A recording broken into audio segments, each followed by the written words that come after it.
ние во следниот период стоиме на располагање не само на Министерството за економија, туку на сите институции со цел да поттикнеме свеста кај нашите компании преку здружени преку асоциациите за фер и лојална конкуренција, а сега според дневниот ред предпоставувам дека сите асоциации ќе ги кажат предностите и повинностите.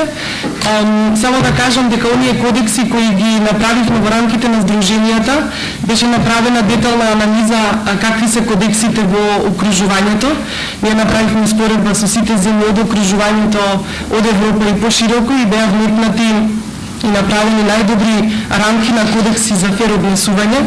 Сепак ќе потенцирам дека тоа е една начелна рамка. Сите останати компании кои што членуваат во одредено здружение си имаат посебни, значи не дека прв пат се соочуваат од претходната година со кодекси, тие веќе неколку години наназад имаат како посебни правни субјекти во државата кои членуваат во асоциациите кодекси, меѓутоа се договорија на ниво на асоциација да направат една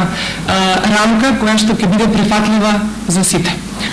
С оглед на тоа дека нашето мото е остварени резултати, јас би се осврнала на тоа што сме направили многу накратко минатата година.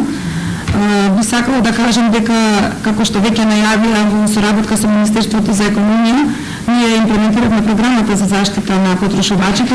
од сегмент кој што се однесува на Министерството за економија, особено во сегмент исто кој се однесува на Агенцијата за храна и ветеринарство, и исто така оној дел кој што се однесуваше на советување и информирање на потрошувачите. И тоа го работеа 5 организации за заштита на потрошувачи членки на ОПН, во Битола, Штип, Тетово, Охрид и Кочани. Инаку исто така изработивме брошури, значи брошурите ни беа на добар одзив, тие се на нашата веб страна, со оглед на тоа да ги потрошиме во кампањата која организиравме под мотото ние потрошувачите имаме право да знаеме, запознати ги своите права. Организирани беа кампањи низ градовите и сето тоа како репрезентативен материјал и како материјал кој што беше едноставно добро примено од потрошувачите го поделивме. Се надеваме оваа година дека во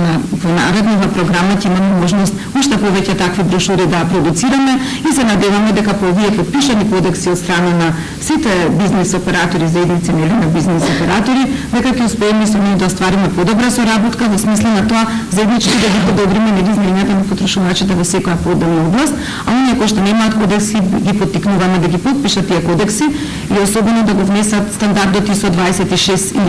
кој што исто така го содржи заштитата на потрошувачите на многу убав начин. Значи особено оној домен што се однесува на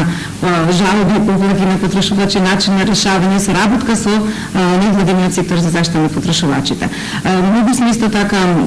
задоволни од оно што го организиравме како алтернативни можности, како ја би рекле АДР регулативата на Европска унија промовиравме, заедно со сега донесениот закон за медиација, и успеавме така некој начин, додека беше во собраниска процедура во второ читање, ние да допринесеме да граѓаните и сите се запознаат со тој закон. И сега се очекуваме дека тој закон ќе опфати дел од проблематиката на медиација, меѓутоа очекуваме 2016 година да бидат имплементирани во нашето законодавство директивата за алтернативно решавање на споровите со посебни задолженија